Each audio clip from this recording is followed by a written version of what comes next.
Es La Mañana de Federico. Es radio.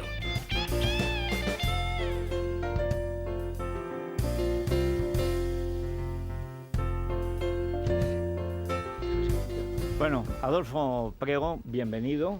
Es la primera vez que nos vemos, aunque nos hemos conocido. Creo que hemos hablado por micrófono algunas veces, pero es la primera vez que personalmente nos vemos. Y había un consenso tal que probablemente le ruborizaría a usted los elogios que se han vertido sobre su capacidad, etcétera, etcétera. Ahora está en el ámbito privado de la abogacía, pero durante muchos años es magistrado del Tribunal Supremo y además ha sido siempre un referente de la media docena de referentes que en el ámbito de lo penal hay, y que los jueces, que son unas ganaderías complicadísimas de lidiar, pues ellos saben cuáles son los importantes, los menos importantes y los que están ahí, porque tiene que haber de todo en esta vida. Hoy vamos a lo que probablemente es la sesión primera, que si quiere nos puede decir qué le pareció lo de ayer y cómo cree que se va a desarrollar. Usted conoce perfectamente el Supremo. El Supremo, como todo ámbito judicial, es para el común de los mortales casi incognoscible. Es decir, los jueces son muy raros, los fiscales son muy raros, son humanos, parecen humanos, se reproducen como nosotros y por tanto deben de ser humanos. Algunos tienen los vicios de todos los humanos, véase la ministra de Justicia, su entrañable y tal, pero en general el ser humano no entiende el funcionamiento de la justicia, le gusta que funcione. O sea, el ser humano, sobre todo además la cultura popular española, que es católica, nadie es más que nadie, tiene un gran amor a la justicia, pero no siempre cree que la justicia coincide con los jueces. Sin embargo, cuando se llega a un asunto de esta, bueno, el más grave que puede haber, que es un golpe de Estado, claro, estamos además ante un juzgado civil. Recordemos que el anterior fue un juicio militar que luego el Supremo remató con la sentencia de Armada, porque además el gobierno, con buen criterio, el gobierno de Calvo Sotelo, que tuvo un comportamiento ejemplar, quiso que fuera así. La petición de que la sentencia de Armada fuera 30 años, igual que Milán y que Tejero, que esto es un hecho importante. Bien, pero ahora estamos ante un tribunal civil, digamos, donde está la crema, digamos, en el ámbito penal, de jueces y de fiscales en el Supremo. ¿Cómo se va a desarrollar esto? ¿Cómo prevé usted, por lo que se vio ayer, y conoce a los fiscales, cómo cree que va a pasar a partir de hoy? Bueno, yo, aunque parezca un tópico decirlo y parece que es que quiero escurrir la respuesta, y no es así, es decir, se va a desarrollar con absoluta normalidad por parte del tribunal. Ahora, esta gente está acostumbrada a esto y a otras cosas mucho más, no más graves desde el punto de vista de la perspectiva del ciudadano común, pero sí procesos muchísimo más difíciles. Los procesos y los recursos de ETA, por ejemplo, de terrorismo, tienen otra tensión y otro peligro y otro riesgo. Esto es bastante normal. Quiero decir que son delitos complejos, es un proceso muy largo, muy extenso, pero están preparados para esto y para mucho más. Están absolutamente tranquilos. La gente cree que están nerviosos. No están absolutamente nada nerviosos. Tienen todos los recursos, todos los mecanismos, todas las teclas a su disposición que ofrece el ordenamiento jurídico para resolver y enfrentarse a cualquier incidente, a cualquier problema que se quiera plantear en la sala. Y se desarrollará de un modo normal. Supongo que habrá intentos de producir momentos de tensión, no digo algarada, pero en fin, sí, hay momentos de protestas, de ruido. Eso lo resuelve el presidente de la Sala Segunda, Manuel Marchena. Es un señor con mucha sangre fría, mucha tranquilidad y con un conocimiento del derecho profundísimo. Es decir, está en una posición de superioridad respecto a todo aquel que le quiera provocar. El Tribunal Supremo no se deja provocar, ni se va a dejar provocar, y desde luego va a tomar decisiones correctas. La gente lo va a poder presenciar en televisión, cosa que, por cierto, ha sido una idea verdaderamente excelente por parte del presidente, porque quisieron meter 5 observadores previamente elegidos, claro, de carácter internacional, y dijo, no, 5 son pocos, todos, y 10 también, todos, y 1000 también, el mundo entero. Sí, señor. Todo el que quiera verlo, que lo pueda ver. Y no eligiendo trozos o fragmentos de la vista, sino de manera continua, en directo, como se dice ahora, en tiempo real, ¿no? Y me pareció una idea excelente, porque es que no hay nada que ocultar, no hay nada que disimular, no hay nada que tergiversar, no hay nada que disfrazar. y por lo tanto están absolutamente tranquilos. Solo dos cuestiones y ya paso la palabra porque seguro que le quieren preguntar. Aquí ha habido dos momentos especialmente delicados. El caso de la instrucción del caso por el juez Llarena, que ha sufrido unas presiones absolutamente atroces en lo personal, en lo familiar, y luego traicionado por el gobierno de España. Yo pienso, no lo sé, porque ya digo que no entiendo a los jueces, sé que son humanos, son ustedes bastante humanos, pero distintos, ¿verdad? No sé, pues es como los de Valencia, que son distintos de Teruel, o sea, y no digamos los de Zanzíbar. Humanos, ¿verdad? Pero en Teruel y Zanzíbar no suelen coincidir mucho. Pero a mí me parece que el momento en que el Ministerio de Justicia apuñala al juez instructor, mientras le están haciendo todo tipo de vejaciones a él, a su mujer, a su hijo, cercándole la casa, si algo quedaba, digamos, en la Fiscalía, que al fin y al cabo es el Ministerio Público y lleva el peso de la acusación. Sí. Está la acusación particular, pero al final, imagino, la acusación popular, perdón, lo que van a atender más los 7 jueces es a la Fiscalía, que ha llegado con un criterio común. Es en parte el calvario del juez instructor. Es decir, que esto, en lugar de favorecer a los juzgados, a los justiciables, a los que están en el banquillo, más bien les perjudica, incluido lo de ayer, que empezó un tío que, como se llama Van der Eyden, pues debe ser que en Barcelona, como todo lo que viene de fuera, como son tan... Sí, pero les debe parecer interesante. Empezó diciendo que era una cosa técnica y luego que esto era Uganda. Claro, las dos cosas, eso, imagino que a Marchena le escaparía una sonrisa. Pero ¿usted no cree que en este verano, cuando hubo diversos movimientos del gobierno, primero abandonar a Llarena, luego sacar a Forn, o tratar de sacar a Ford, que es uno de los acusados, y otras operaciones que en el fondo iban a lo mismo, traer la nueva fiscal general del Estado con una hoja de servicios, pero eso en Andalucía no precisamente, digamos, brillante, que esto lo que ha hecho es reforzar la situación, o digamos, psicológicamente, la entereza, casi diríamos la unanimidad, o por lo menos digamos el bloque de jueces y de fiscales? Yo creo que sí. Entre las rarezas que tienen los jueces, y insisto que no estoy con esto haciéndole la pelota a mis antiguos compañeros, a mi antiguo tribunal, entre las rarezas que tienen es que no se alteran, es decir, no se alteran porque están entrenados para no alterarse. En el caso del señor Llarena, alguna vez hablando con él y tal, no le ha afectado en lo más mínimo, a él personalmente. A quien sí le afecta es a la familia. Claro. Eso también lo pasé yo, en fin, lo padecí yo en su día, en otros momentos. Las mujeres, las esposas, los hijos, los familiares, le pasan mal.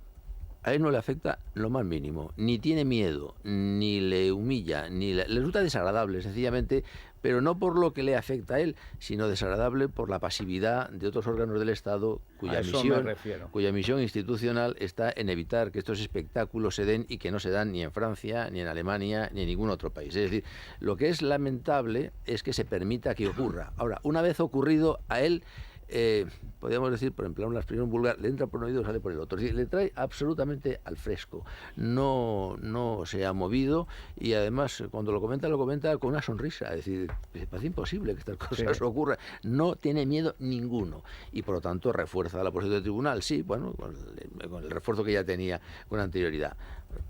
Las insolencias, los retos, las chulerías, por decir, ante un tribunal, cuando se trata del Tribunal Supremo, no sirven absolutamente para nada. Por eso me sorprende que haya gente que quiera utilizar esa vía pensando que va a conseguir algo. A lo mejor no quieren conseguir nada, lo que quieren conseguir es un momento de tensión que se retransmite al mundo entero. Afortunadamente se va a retransmitir y se va a ver que es uno de los tribunales, uno de los valores democráticos de una justicia objetiva, imparcial e independiente de Europa. Es decir, y esto es así, y no lo digo porque sea español y me sienta orgulloso de mi país, que también, sino porque es que objetivamente esto es así. A ver, preguntas. Sí. Germán... Hace un par de días Rodríguez Arribas, el juez emérito, escribió una tercera en ABC donde hablaba de todo esto y hablaba también de que normalmente el que va a intentar normalmente va porque piensa que va desde una posición perdedora, ¿no? O sea, Ya. que psicológicamente se plantea.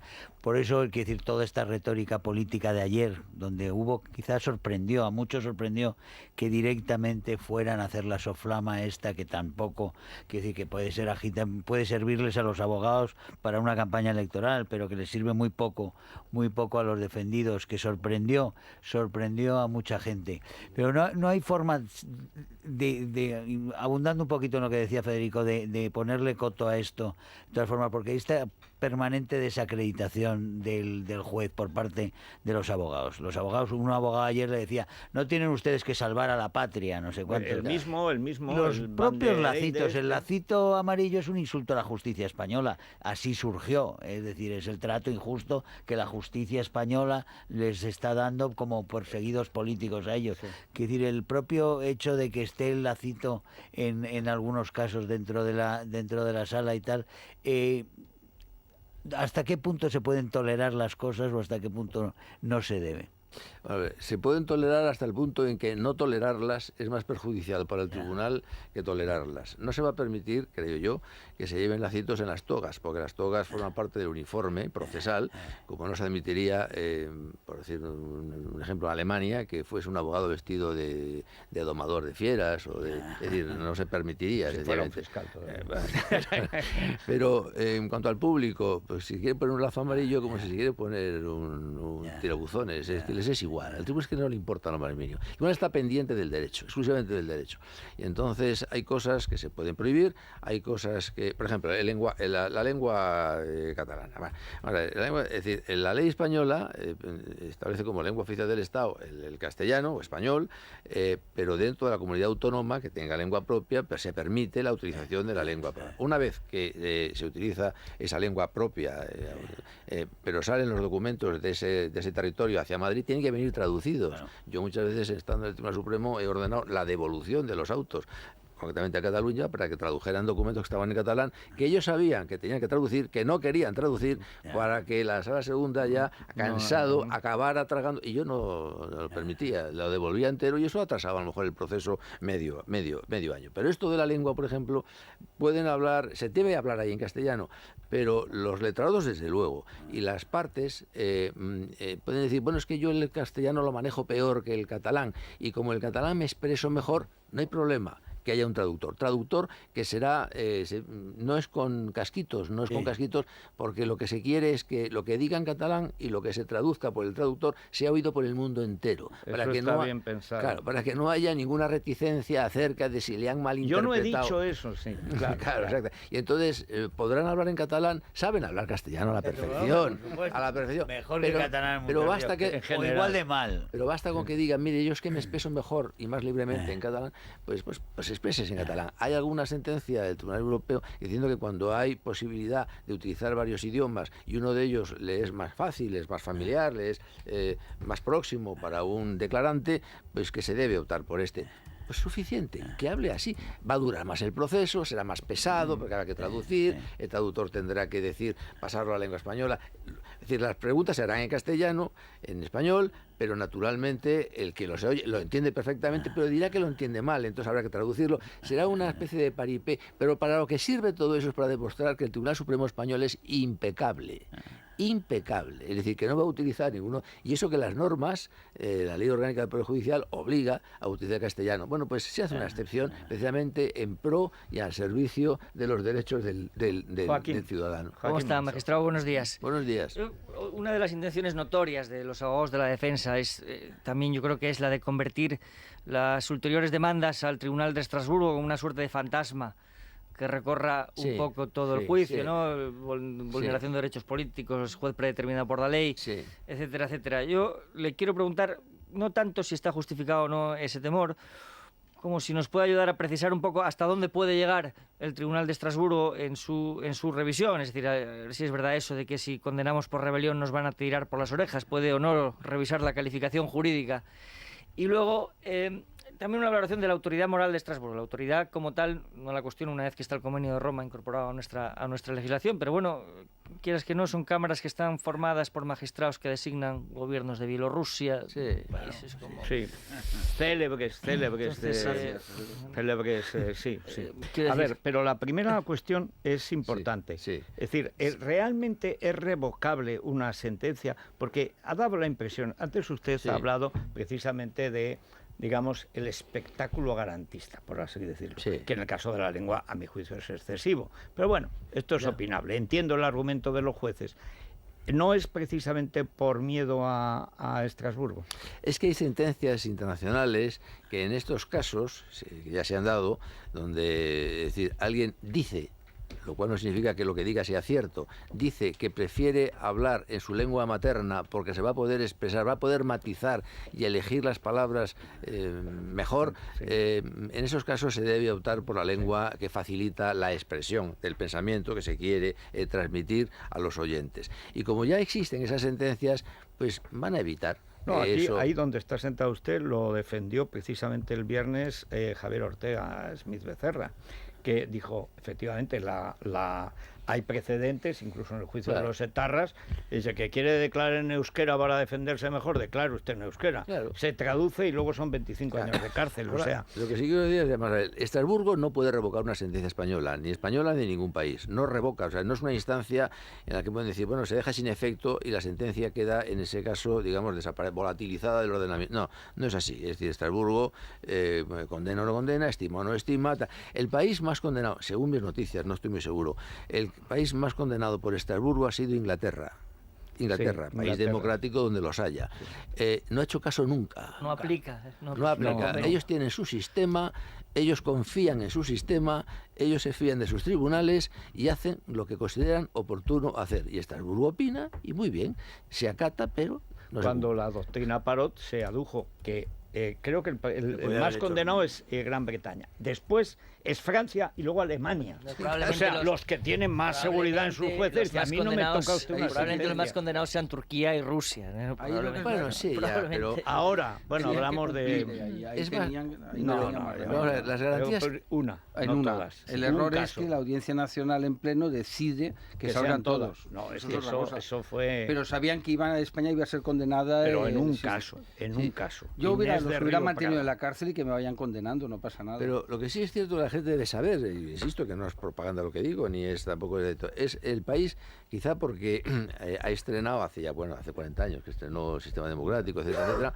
pero es un país que cuando coge el carril de algo realmente se hace intenso. Es decir, España es el país más garantista de toda Europa. O sea, las garantías españolas llegan a estar ya por demás. Excesivas. Sí, por Así se demás. alargan los procesos. Exacto, así se hagan los procesos, los recursos, no sé. Es decir, espectáculos como, por ejemplo, un país, Estados Unidos, ha habido por un asunto conocidos por todos. Pues yo cuando vi aquello en España, ni un solo magistrado español, ni uno, en un caso así, si es que las cosas fueron como yo las vi en televisión o como en los medios de comunicación, jamás se hubiese producido una condena, no ya a muerte, si es que ni a un mes de arresto. Es decir, sin embargo, allí ocurre, ¿no? Es decir, España es muy garantista, muy garantista. Y Estrasburgo dudo que pueda en algún momento decir nada. En cuanto a la calificación, si es robo, hurto, apropiación indebida, rebelión, sedición, malversación, Estrasburgo no tiene capacidad ninguna porque en la Declaración de Derechos Humanos no están los tipos penales,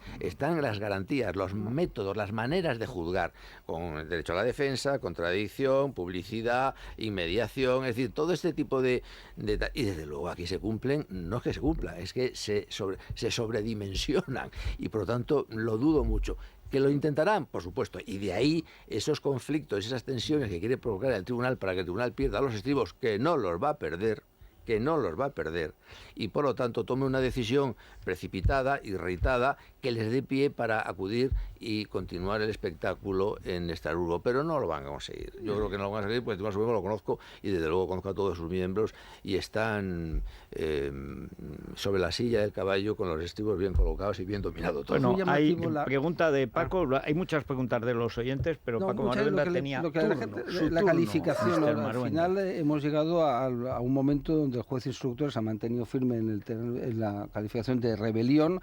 La Fiscalía se ha mantenido firme también en rebelión. La Abogacía del Estado, bueno, yo no lo critico porque No, están al cambió. servicio del gobierno, por tanto es lamentable. Sí, pero hay que recordar el aspecto heroico del señor que se negó a firmar contra su conciencia en un acto, el más grave que se puede cometer, ilegal, que se negó. Lo está muy bien. apartaron y, bueno, pero eso habla muy en su favor. Yo nunca hubiera firmado soy abogado del Estado. Si lo hubiera sido, no hubiera firmado, que me aparten y ya está. Pero bueno, lo firmó la abogada general. Es abogada general ahora. Pero ya el gesto, está en su derecho, el gesto dice, bueno, pero el que quedó bien, el honrado es el que... A mí me repugna conceptualmente, que conste, ¿no? Para que se me entienda, pero sí que la abogada general del Estado, que es un cargo político, le dan la orden, o dimites o la cumples, ¿no? Y lo firmas, ¿no? Pero yo me refería a la calificación de tipos, ¿no? Sí, pero quiero aclarar una cosa. Este señor que hizo eso es heroico, porque este señor es el abogado del Estado, jefe, que dirige y que es el responsable de todos los procesos penales de España en los que la abogacía del Estado interviene. Que un señor así, que está sometido al principio de jerarquía, que depende de la administración pública y que depende de cierto modo del gobierno, diga, esto yo no lo firmo porque esto es ilegal, eso lo hace solamente una persona de una decencia absoluta, digna de admiración. Yo lo conozco porque le he visto intervenir en la Sala Segunda, en una ocasión en que yo intervine también como abogado en un recurso de casación, y lo he visto intervenir en otros muchos procesos. Es un hombre de un enorme prestigio. Pues le han obligado a dimitir y con él su equipo, es decir, realmente se ha sacrificado en aras de la legalidad, es decir, es un hombre verdaderamente admirable. Yo porque no tenía su teléfono, si no hubiese mandado un mensaje de felicitación. Esto no lo hace todo el mundo, él sí, y por tanto lo que ha demostrado es que ese señor dentro de la abogacía del Estado es un hombre de un sentido de la legalidad y de la honradez absoluta, ¿no? Absoluta. Bueno, yo no digo que el siguiente que venga y que firme lo que le manda, pero es que un abogado del Estado debe calificar, por eso es el abogado del Estado jefe de los temas penales, porque se confía en que sus criterios jurídicos son los correctos. Son de Estado. Son exactamente. Y ahora, si al gobierno no le gusta, pues ¿qué le vamos a hacer? Pero desde luego este hombre se comportó de una manera impecable. Yo tengo que decirlo públicamente porque es de justicia. Bueno, ¿cómo se llama este? Edmundo. Sí, pues se va extendiendo la idea. Como Edmundo Dantes. O sea, Has tenido oportunidad de ver un poco lo de los tipos, ¿no? Rebelión, conspiración, sedición. Ellos dicen que ni siquiera hizo una sedición, sino que simplemente era una reunión amable y agradable, etcétera. La República. Y se va extendiendo un poco la idea de una solución entre sedición y rebelión, pues conspiración para la rebelión, ¿no? Todo esto, si está bien armado... No, vamos a ver, yo lo que sí debo hacer por prudencia, ¿no? Obviamente porque he sido magistrado de la Sala Segunda, yo no me debo abstener de hacer calificaciones en este momento. No, es que no debo hacerlo porque no soy miembro de la Sala Segunda, por lo tanto yo no soy quien para dar las lecciones a la Sala Segunda de cómo se deben calificar las cosas. Es seguro que como lo calificarán perfectamente. Otra cosa es que yo hace 10 años, cuando nada de esto había ocurrido todavía, pero yo sencillamente por el conocimiento de la historia de España, ¿no? Porque se veía venir. Claro, se veía venir. Y yo hice un repaso del ordenamiento jurídico y dije, si esto ocurriera en la hipótesis de que ocurra, ¿cómo está el ordenamiento jurídico preparado para hacer frente a esta situación? Y entonces fue cuando dije que el delito de rebelión, al introducir la exigencia de la violencia, introducía un elemento condicionante muy, muy riguroso, que no contenía el de la República, mejor dicho, tenía dos: la rebelión propia, con violencia, y la rebelión impropia, donde se castigaba con penas altísimas, de hasta, si no recuerdo mal, hasta 30 años o 20, los que indujeran o procuraran la separación de parte del territorio nacional fuera de las vías legales. De las vías legales. Claro. Y ahí la declaración de guerra que hace Alejandro con la Rusia en el 34. Entonces fue lo que dije, Dios, si un día ocurre esto, y lo único que mantuve en su día es, si no hay ningún comportamiento callejero de alzamiento, ningún movimiento de masas, pero todos los días se desayunara al Parlamento de Cataluña, todos los días, proclamando mediante votación la independencia de Cataluña, eso es jurídicamente la nada, cero. O sea, no hay ninguna respuesta. O sea, estaría el ridículo, porque todos los días podrían declarar la independencia sin consecuencias, cosa que hubiera ocurrido si hubiera tenido consecuencias en la República. Eso fue lo que dije, pero yo entonces me estaba refiriendo a algo que todavía no había sucedido y que eran predicciones de futuro. además hace 10 años no había 17.000 elementos armados como los mozos de escuadra que en lugar de colaborando con el golpe, en lugar de reprimirlo, como había ordenado el juez. Y colaborando con la violencia efectiva en las calles. Pero eso ha venido después. Y lo que sí quiero decir es que lo que califique la sala segunda será la calificación correcta, sin duda, sin la más mínima duda, y por lo tanto ahí yo ni entro ni salgo por prudencia y porque además... Bueno, una cosa, ¿por dónde van los oyentes? Porque es curioso. Estamos ante un asunto en que la inmensa mayoría, por no decir la totalidad, tiene su opinión y además quiere, apetece la justicia. Primero, porque somos españoles, porque venimos de ahí, porque nadie es más que nadie, etcétera, el mejor alcalde del rey, en fin, esta tradición, que es una tradición profundísimamente arraigada en los españoles, más que en cualquier país. Eso que decían la democracia frailuna en broma, hay que reivindicarla en serio. Es decir, realmente esa idea católica de que la justicia, como el hombre tiene una dignidad, como hecho a imagen y semejanza de Dios, tiene que ser preservada y por lo tanto no debe ser menospreciado ante los jueces, sino tratado en igualdad, eso está absolutamente anclado en el sentir popular, en gente que sepa o no sepa de derecho, que a veces es mejor no saber para confiar en la justicia. Pero, ¿por dónde van hoy los oyentes? Pues ellos precisamente quieren saber y no perderse en las cuestiones técnicas, así que aprovechan a plantear también sus dudas sobre el juicio a los golpistas y la independencia del Poder Judicial. Después de la pausa. Es la mañana de Federico, con Federico Jiménez Los Santos.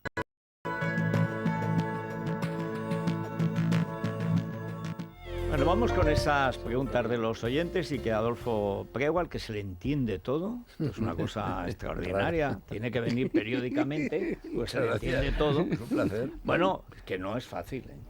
Yo he entrevistado a algún juez, a algún fiscal, y tras terminar la pregunta y la respuesta, ya por la respuesta dudaba de mi pregunta. Digo, pero realmente, en fin, pero afortunadamente a Adolfo Prego se le entiende todo, habla en español. Gracias. Bueno, vamos con esas preguntas de los oyentes. Sí, decía que hay cuestiones técnicas, pero también políticas. Por ejemplo, en una de ellas le preguntan qué le parece que Ortega Smith, que ejerce la acusación popular, hiciera declaraciones ayer a las puertas del Supremo. Y ahora resulta que Vox no puede ejercer la acusación popular contra los culpables del golpe de Estado. Y resulta que es una indecencia que Santiago Abascal intente sacar rédito político. Si usted cree que los magistrados del Supremo van a tener ese complejo instalado en todos los estratos de la sociedad española. En caso de que sean condenados, ¿en qué cárceles van a cumplir condena? ¿En las catalanas o en cualquiera del resto de España? ¿Cómo cree que puede afectar un previsible cambio de gobierno al desarrollo del juicio?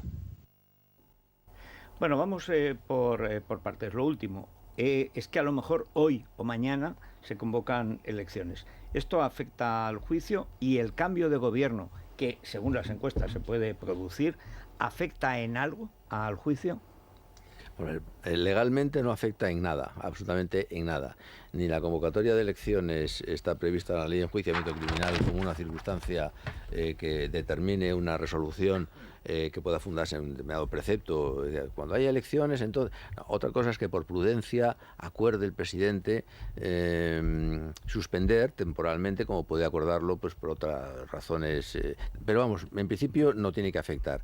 Si él considera que afecta a la buena marcha del proceso o no quiere que se produzcan contaminaciones de opinión pública, de debate político, que acaben mojando un tribunal que está impermeabilizado frente a las presiones políticas, eso es otra cosa distinta. Ya sería una suspensión por razones de utilidad y de ventaja con relación a la credibilidad del tribunal, pero no es una consecuencia legalmente necesaria de un presupuesto que ocurra. Será una conveniencia que el tribunal decidirá en su momento por razones de conveniencia para la credibilidad del propio juicio, pero nada más. Pero no hay en principio ninguna razón legal que exija eso.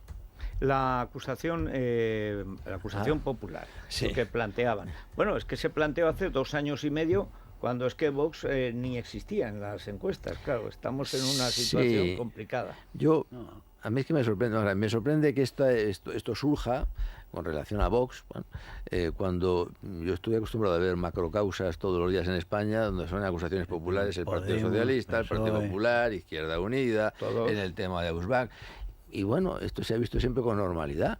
Es decir, o existe o no existe la acción popular. La acción popular nació en 1812 en la Constitución de la primera Constitución de Cádiz.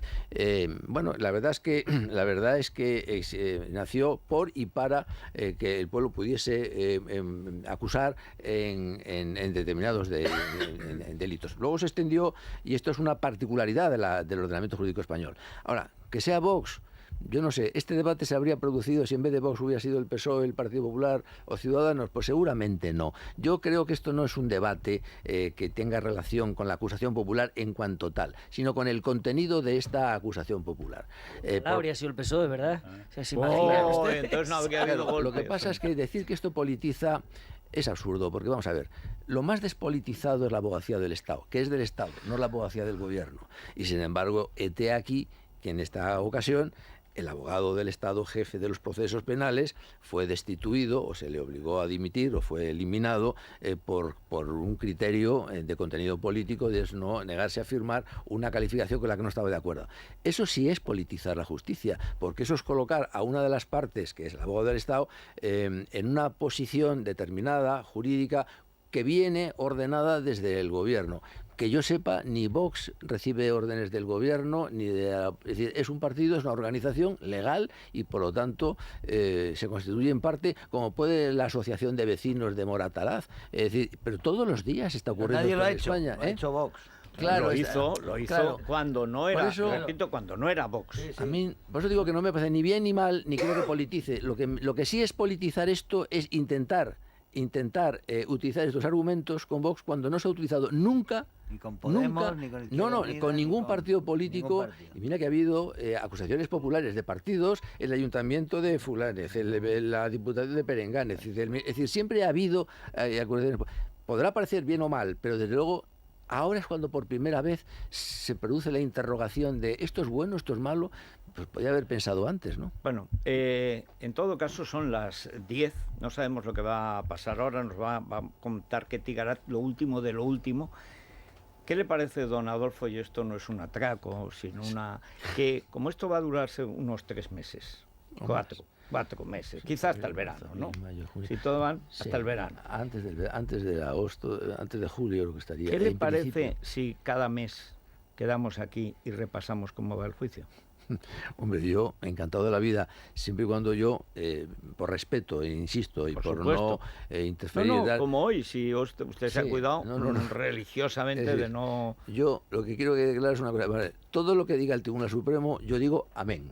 Es más, si usted dice amén, yo estoy dispuesto a decir así sea. O sea, amén, pero así sea, pero mucha gente sí que necesita información creíble, porque va a haber un bombardeo en el peor sentido durante todo este tiempo. Ya. Por lo que comentaba antes, que es que en el 23F no había ningún medio golpista y ahora son todos impunistas. Ya. Y claro, eso es una cosa que obliga, digamos, a la gente con criterio, no solo político, de opinión, sino técnico, explicar qué pasa o qué puede pasar. Es un fenómeno inaudito, que estemos hablando de un golpismo que prácticamente ayer copaba las televisiones, las posiciones partidarias, simpatizantes, cuando no cómplices de los golpistas que estaban siendo juzgados. Bueno, quedamos en que una vez al mes, don Adolfo, quedamos un día que a usted le venga bien. Y repasamos cómo va el asunto, porque se van a producir, sobre todo en medios de opinión, no tanto lo propiamente jurídico, que eso sí que parece claro que está armado y va a funcionar como un reloj. El problema es cómo ven el reloj los espectadores. Y si cae la bola o no cae la bola. Bien. Quiero aclarar que cuando yo digo amén no es por subordinación ni por jerarquía, es porque tengo sinceramente la absoluta confianza de que lo que decida merece decir amén. Es decir, es que confío plenamente en el Tribunal Supremo, y lo digo públicamente porque es la pura realidad. Me ha arrastrado incluso esa confianza que es muy rara. Pero muy bien, me gusta. Muchas gracias, don Adolfo. Muchísimas gracias. Bueno, casi lo mismo que con Adolfo Prego, confiamos en la información de Ketty Garat. Pues, pero Ketty muy pocas veces se equivoca y está en el Congreso de los Diputados siguiendo la sesión sobre los presupuestos y hay información sobre esa posible convocatoria electoral. Te escucha, Ketty.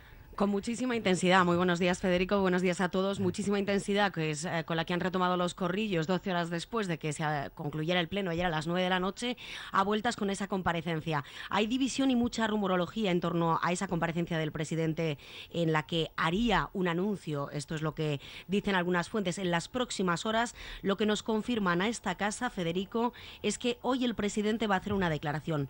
Va a hablar al término del pleno, al término de esa votación que podría llegar antes de lo esperado, al mediodía de esta jornada, pero que no esperemos hoy la fecha de las elecciones, sino solo una declaración de intenciones, un reconocimiento de que la legislatura sea corta y una declaración de intenciones que podría llegar como muchísimo a reconocer que habrá elecciones en primavera. Dicen estas fuentes que las prisas son malas consejeras y apuntan al jueves o al viernes, incluso que sea el propio presidente quien comparezca el próximo viernes tras el Consejo de Ministros, anunciando, entre otras cosas, la exhumación de Francisco Franco. Y atención, porque también hay otras día cuestiones. Le caerá un rayo encima, lo fulminará.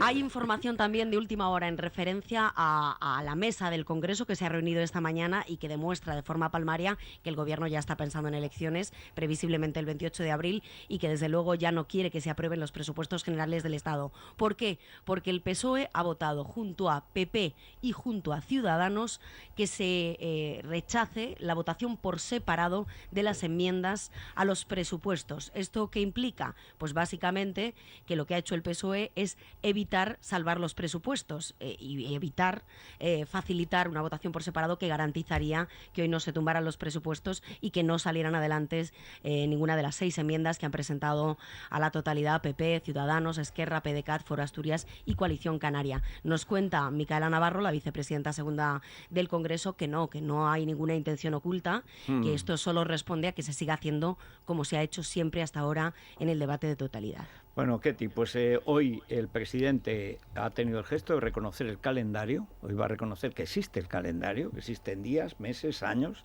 Esto traducido al lenguaje de Celaá puede llevarnos a terrenos ignotos de la metafísica, y que en cualquier momento, probablemente el viernes, ya apartará a Celaá, como ya la apartó la vicepresidenta, y entonces, además de reconocer el calendario, reconocerá las fechas. Y engañará otra vez a la gente diciendo que va a sacar a Franco cuando no lo va a sacar, porque bueno, no puede. Lo que se va a anunciar es el inicio de la tramitación del expediente. Que llevaban iniciándolo, casi un año. A mí me encantaría. Cada vez que lo anuncia cae un ministro. Pero que conste, llevan Federico, 9. Que a mí me gustaría que se produjera para ver cómo se hace el protocolo de un jefe de Estado, pues un jefe de Estado reconocido por Naciones Unidas, que sale del Valle de los Caídos con la Guardia Militar, general laureado, llega al cementerio, a la Almudena, a la catedral, y ahí es enterrado, ¿no? Es decir, me parece es que espectacular, quieren ¿no? Que sea en la Almudena. Pero es que no puede. No, pero es que además le tiene que rendir honores, es decir, pero porque además, es que eso ¿a quién se le ocurre con lo mal que se les ha dado siempre aquí Franco tienes a un magistrado brillante y además lo digo de corazón porque es así, tu trayectoria te avala, y es una ley de caso único. Este hombre está armando todo un procedimiento que se lo van a cargar en el Constitucional, vamos, porque es una ley de caso único, todo el conjunto, y además deja a Primo de Rivera allí, lo cual está muy... Es todo como de chiflados, ¿no? ¿Sabes? O sea, ¿eso acaba regular o no acaba? No acaba. Yo creo que no acabará.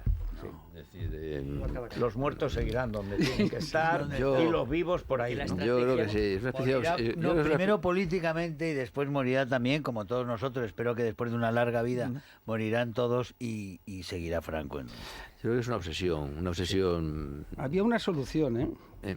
No la des, Paco, no ayudemos al mal. No, te lo digo porque... Es que la familia quiera. No, hay una solución que no necesitas a la familia. Porque además te va a gustar. Y para acabar el tema, si estos no fueran unos cafres, lo dejas en una capilla lateral, la dejas cerrada y ya está. Mira, lo mejor son es unos dejarlo cafres donde está. Lo mejor es Nuguel Anzulé, al presidente del gobierno con el estrés, seguro que se le cae el pelo. Además, ya ayer vi que a pesar de que él tiene un poco crin más que pelo, pero ya empezamos a ralear. Sí, estos son los disgustos. Nuguel Anzulé, el Polinesia, nuestro champú favorito. Se lo vamos a enviar al presidente del gobierno, claro que sí, para evitar esos problemas que tiene. Fíjate, hoy vamos a saludar a la farmacia de Ginés de Haro, en Pozuelo de Alarcón, en la calle San Juan de la Cruz número 5, porque allí tienen todos los productos de Nuguel Anzulé, incluido el champú Polinesia que le recomendamos al presidente. Ginés de Haro, qué nombre tan Pero tú fíjate, Marqués de Sánchez, porque yo lo valgo. Sí. No, además en el original es because it's me. Sí. Es así. El que se ve como maravilloso. que se pasea como si fuera un modelo de Calvin Klein. Ha perdido la residencia fiscal, creo que hoy, porque ya ha estado más días fuera de España que dentro. Sí. Como los tenistas defraudadores. Y ya va a tener, lo que no sé dónde va a declarar Begoña, el sueldo de King Africa. No sabe Begoña. Porque lo va a tener que declarar en Andorra o en Ghana. Sí. Ese secreto de Estado. Todo secreto de Estado. Utilizar el helicóptero. Me contaba un amigo de Sánchez, dice, te equivocas en tu análisis. Lo del helicóptero es para demostrarle al suegro que él es el que manda. Es marcar... Ahora, claro. De sentirse menospreciado, etcétera, porque era el guapo, concejal, tal, pero no era nadie. Y de golpe, porque a mí me llamaba la atención, yo nunca iría en helicóptero a la boda de mi cuñado, es que no se me ocurriría, me parece, ¿sabes? Como excéntrico, ¿no? Te vas en además te vas en el coche oficial ahí, que son muy cómodos, estás tranquilamente leyendo, durmiendo, viendo una serie, escuchando la radio, lo que te dé la gana, ¿no? Entonces, ¿por qué en helicóptero? Para que se vea de que él es el que manda. Bueno, vamos rápidamente, una pausita. Una pausa y continuamos. Y luego podemos seguir, vale, Rosa, tenemos una pareja nueva que va a ser tremenda. Es la mañana de Federico, con Federico Jiménez Los Santos.